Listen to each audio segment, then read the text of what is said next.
Hey guys, what's going on? James here, and in this video today, we're going to be talking about how Antonio Brown is questionable, essentially, to play in the Buccaneers Week 3 matchup versus the Los Angeles Rams. If you guys are new here, go ahead and subscribe, hit the like button if you do enjoy these kind of quick newsy type videos, and leave your thoughts about this Antonio Brown situation down in the comment section below. And you know, this one would be a very big loss for the Tampa Bay Buccaneers. We'll talk about that in a second, but I know that there are a ton of Antonio Brown fans out there in the Buccaneers fan base, and I know the question is going to be, why? Why is Antonio Brown questionable to play in week number 3? What is going on here? And today, September 22nd, the Tampa Bay Buccaneers have placed Antonio Brown on the illness list. That is why he is questionable to play in week number 3 versus the Rams. It is because he has been placed on the illness list.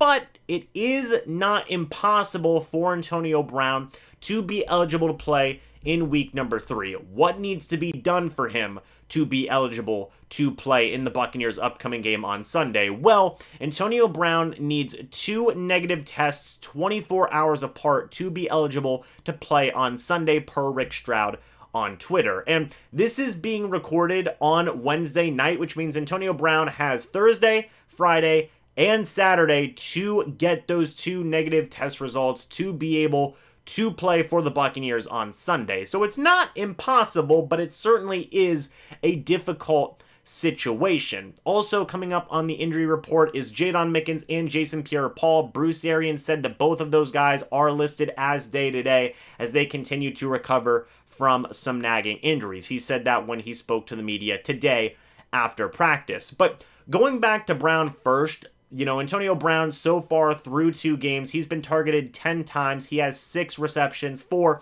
138 yards and 1 touchdown through 2 games. And I think anybody can really say this, that the Buccaneers would be experiencing a very big loss to their offense if Brown is not able to play in week number 3, especially versus a team like the Los Angeles Rams, who are one of the more balanced teams in the entire NFL. They've got a very solid offense. They've got a very solid defense as well. And the Buccaneers are really going to need all hands on deck.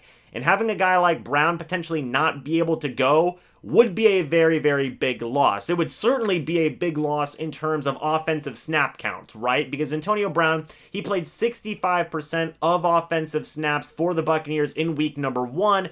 And then he dropped to 44% of offensive snaps in week number 2. The drop there was a little weird, definitely had a lot of people confused, but still, that's one of your starters. That's one of your guys who is, you know, more than not playing 50 to 65% of offensive snaps for you on any given week. So to say that that is a big loss, not just in terms of number production, but also just offensive snap count as well, is, you know, a little bit of an understatement. They would be losing a big piece of their offense. And let's say, you know, doomsday scenario, you know, Antonio Brown can't go, right? What should we expect to see from the Buccaneers? Well, I would expect to see both Scotty Miller, who has played 12% of offensive snaps in week number 1 and 19% of offensive snaps in week number 2, as well as Tyler Johnson, who played only 5% of offensive snaps in week number 1 before jumping all the way up to 27% of offensive snaps in week number 2 to get a lot more playing time in the case that Antonio Brown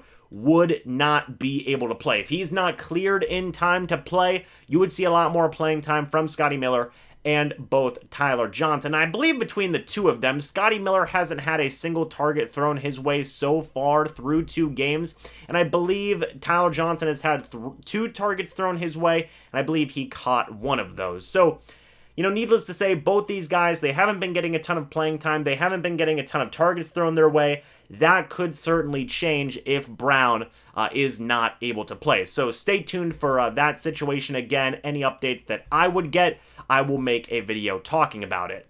Jumping back to Jaydon Mickens and Jason Pierre-Paul here for a moment, if Mickens can't play, he is the starting kick returner for the Tampa Bay Buccaneers, both on kickoffs and on punts.